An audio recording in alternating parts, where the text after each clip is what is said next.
Аншабдуль. В общем, этот обзор много не пропускал YouTube, много раз, из-за того, что, наверное, Озон относится как-то к касте ЛГБТ или уличено настолько ужасно, что YouTube уже автоматом видео по доступу по ссылке сразу банит. Вот. В общем, если что-то увидите, что-то завуалированное или что-то реверснуто, то есть какие-то инопланетные звуки пошли, это, если что, не я, это спасибо, скажите Ютубу. Спасибо тебе, Ютуб, спасибо, спасибо. Приятного просмотра.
Грешник. Простому человеку, даже не связанному какой-либо религиозной клятвой, прекрасно знакомо это слово. Но самый коварный, бессовестный и мерзкий представитель этой группы людей носит имя Романа Мальцева, а в интернете известен под именем Озон 671 Games.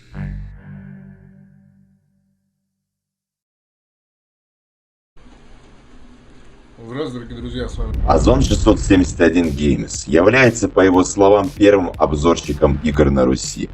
Выкладывал свои высеры, а именно короткие трэш-ролики, где он ведет себя как обезьяна, в мейле с 2006 года.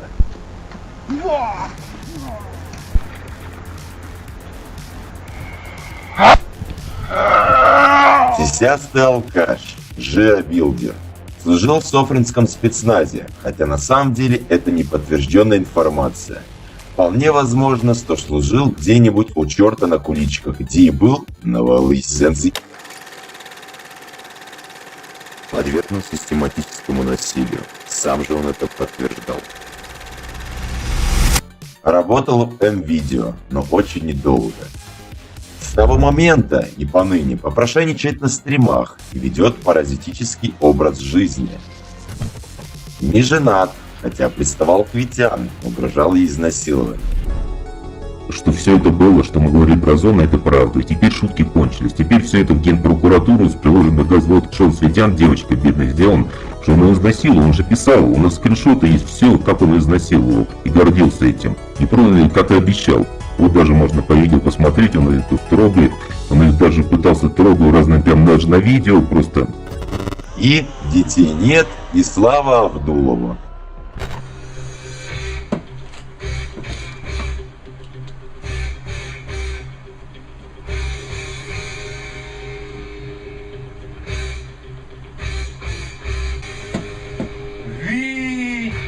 Даже прочитать нормально не может. Давайте поговорим о этой девушке, которая себя считает великой обзорщицей. Давайте. Кусачим, а перец бывает ходячим, а еще он бывает рассыпчатым, карий. И фермерский перец из счастливого фермера отправляйся обратно. Пока. Итак, я хотела бы вам сказать то, что приложение... Пародия на Витян, какой-то уебок создал. Чурка какой-то, блядь, непонятный. Вообще не обзорщик, а даун этого времени, который вообще в мире никто.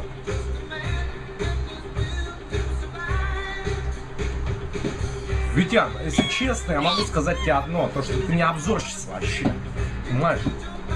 Ты своими сиськами, своей жопой привлекаешь, наверное, много пацанов, которые сидят и...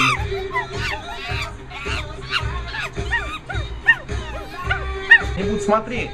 Малолетки ебаные. Ага, малолетка. Разденься, покажи пизду там, блядь. О, Покажи. педофил. Ну сразу видно Свои педофил. полмиллиметровые покажи, там, минус 0 О, размер. блядь. Жопа там, Урод. там, я не знаю. Вот такая, наверное, какая-то. Вот такая вот. Блядь, туда даже ничего не залезет, нахуй. Девочка. Я хуетян, у меня в группе 4379 дрочеров. Я все понимаю прекрасно. Это Витян. Это, блядь, я не знаю, девчонка, которая дохуя сосет, наверное. Обзоры Озона являются эталоном некомпетентности. Использование чужого геймплея, накладывая на него свое хрюканье, не набирало больших просмотров. Но если и Озон делал обзор со своим геймплеем, то делал это с читами, так как мозгу примата в его башке были некомфортны какие-либо препятствия. Здравствуйте, дорогие друзья, с вами Озон 671 Game. Это Assassin's Creed Bloodhood, или Bloodheart, или Хуюр, там как хотите называйте. Древнее средневековье, и вы ассасином которого Bloodhood, Assassin's Creed. Ну ладно, игры играми, теперь перейдем к его грешкам. Блять, у меня компьютер от Озона отупил, да ну нахуй. Блять. Ах, моя любимая игрушка. Это моя любимая игра. Я ее обожаю. 2000-е это были славные времена для интернета. Никаких авторских правил, никаких страйков по условиям пользования. Сиди, так сказать, и твори. Но Озон пошел дальше, и он творил хуйню.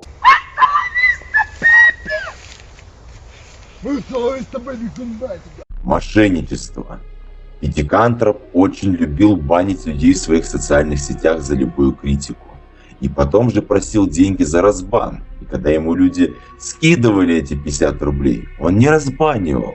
Еще конкурсы пустышки, лохотроны. Организовывал конкурсы, а потом их сворачивал чисто из-за того, что ему не нравились результаты голосований. Даже несмотря на то, что некоторые уже сделали свои работы и потратили свое время. Попрошайничество. В те времена, в силу мощности ПК, YouTube не блистал ярким монтажом. Но кто вытягивал харизмой, кто-то знаниями по играм. То есть, кого-то было интересно слушать, было интересно смотреть, но не данного пациента. Смысл-то в том, что он выкладывал свои говноролики в интернет по скрытому доступу и просил за это говно деньги, чтобы это дерьмо посмотреть. Даже не зная, что за мотивация должна быть у человека, чтобы потратить 500 рублей на это. Гнилые понты. У нашего пациента разорвана связь с реальностью, что очень похоже на шизофрению. Оскорбление всех и вся по пятое колено, выебистость вымышленными титулами, угрозы, а самое интересное — это его достижение в бодибилдинге. Если посмотреть на данный форум, то вы увидите молодого Озона, пишущего о том, что он бодибилдер и так далее. Обезьяна выкладывал свои фотографии, но бравые ребята скинули его более-менее нормальные, приближенные к реальности фотографии, где он жирный с пивом прямо на том же фоне. Эх, как было весело наблюдать, как оправдывается Озон и как все его зовут троллем.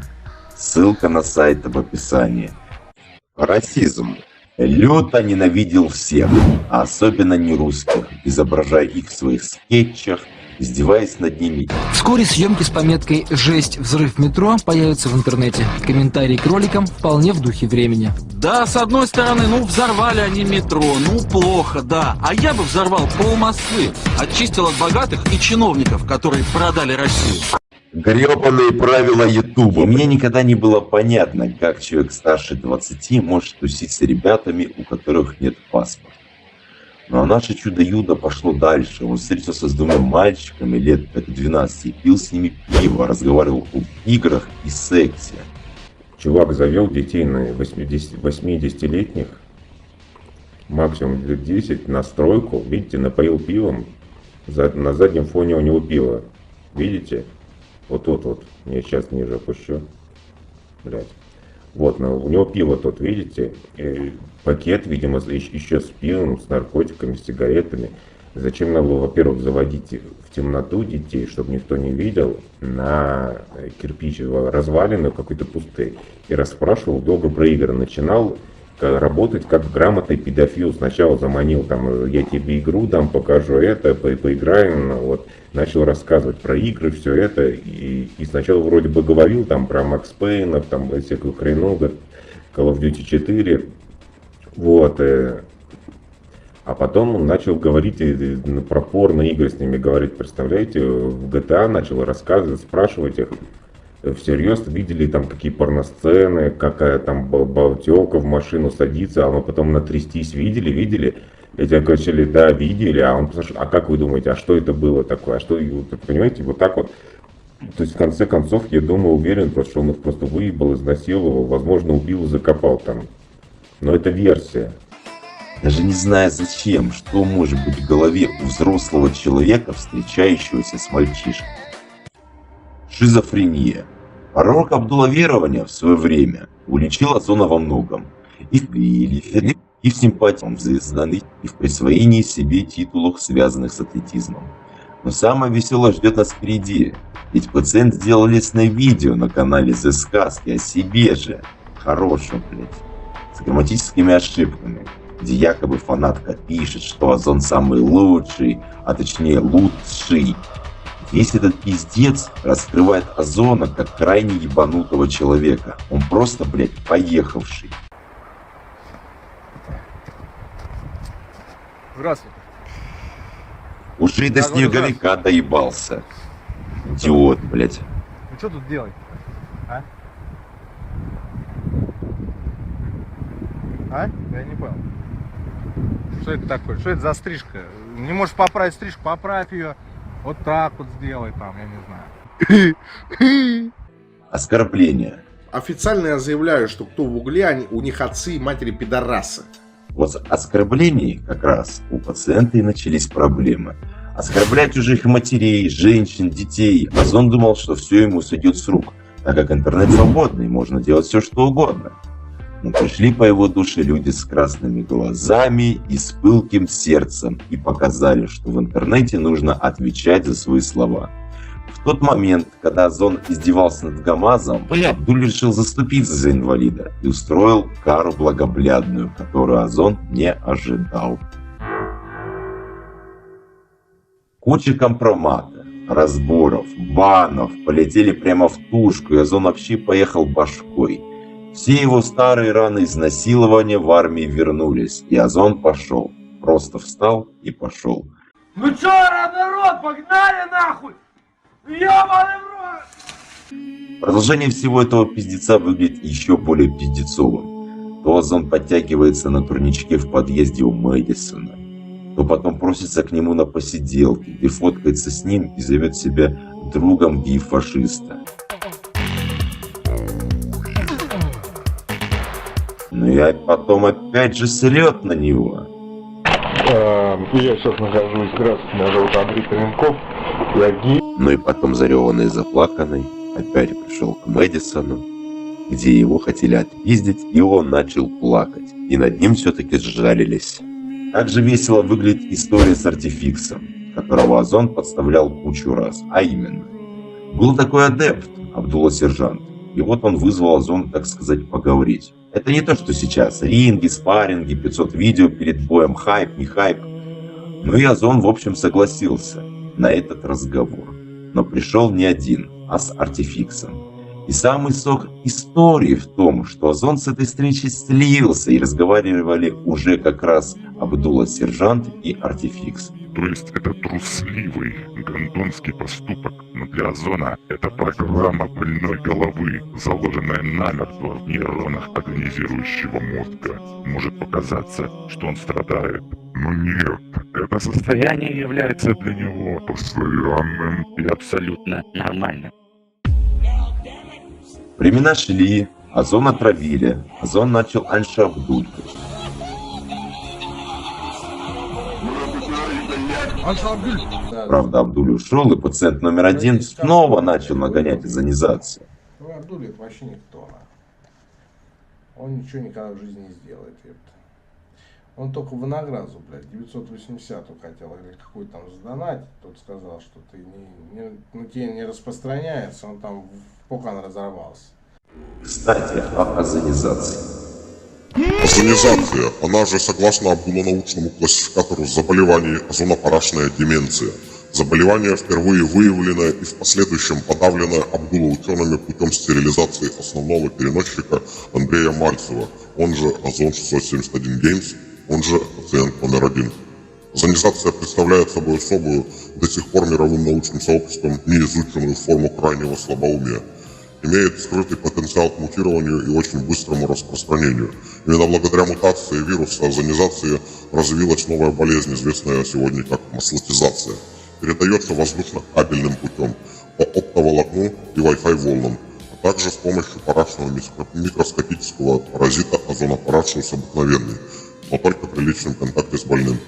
В целом для озонизации характерны такие симптомы, как резкое понижение интеллектуального потенциала, развитие сильной паранойи, возвращение к первобытным инстинктам. Пациент начинает на всех лаять и кидаться подобно бешеному псу. Проявление повышенной агрессии. Пациент начинает всех оскорблять без видимой на то причины. В самых запущенных случаях больной озонизации уже не подлежит излечению. Первая в мире форма слабоумия, передающаяся паразитическим путем.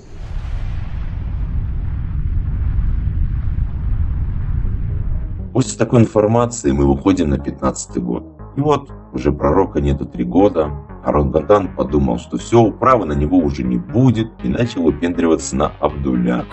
Но будущие Абдулла-коммунисты быстро прижали его к ногтю и приручили как ручного песика. После этого Озон снова начал сотрудничать и проходил на стримы всяких там пигмеев, позже приглашал адептов, которые благополучно выносили эти стримы в ад Абдулова. Не закроешь! Да нормально, нормально. Сейчас я добавлю человека, вот, который... Можно, да, Сергей? Вот, Давай. Вот, ну, сейчас. Да это если про меня, то человек может быть фейковым каким-то. Просто хочет популярности. Нет, он сказал, я с ним уже давно общаюсь. Ну, позвоните вот ему. Вот.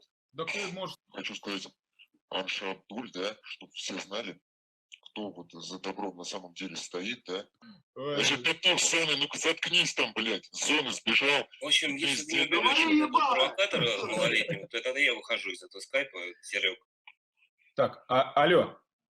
Юра, алло. Ты на связи, нет? Я тут, видишь, я переключаюсь с этого самого, со скайпа на скайп. Сейчас слышно, нет?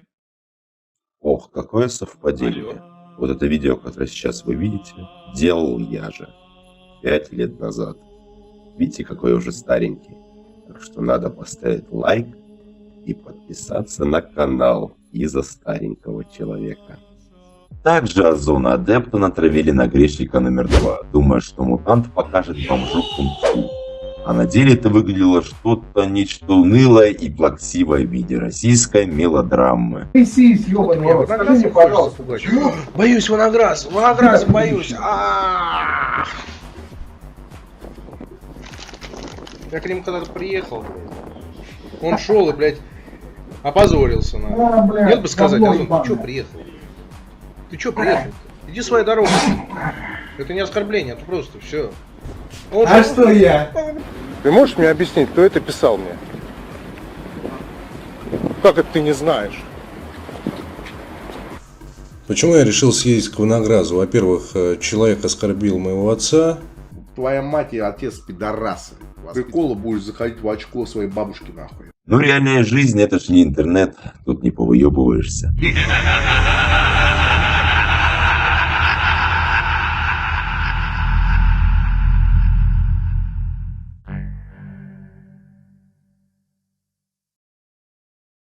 Вывод таков. Озон это погонь. Вот есть во дворе всякие такие сявки помоечные. Так вот, Озон как раз относится к этой касте. Ни чести, ни совести, лишь пустой базар и показушность. Даже вот сейчас его образ, который... Оп, а это уже в следующей части. Оп. общем, спасибо за просмотр. Это был обзор Озона на старом ютубе, когда он был еще игровым обзорщиком. Озона стримерку и всю его ебаторию, так называемую, можно увидеть во второй части. Анша Абдуль.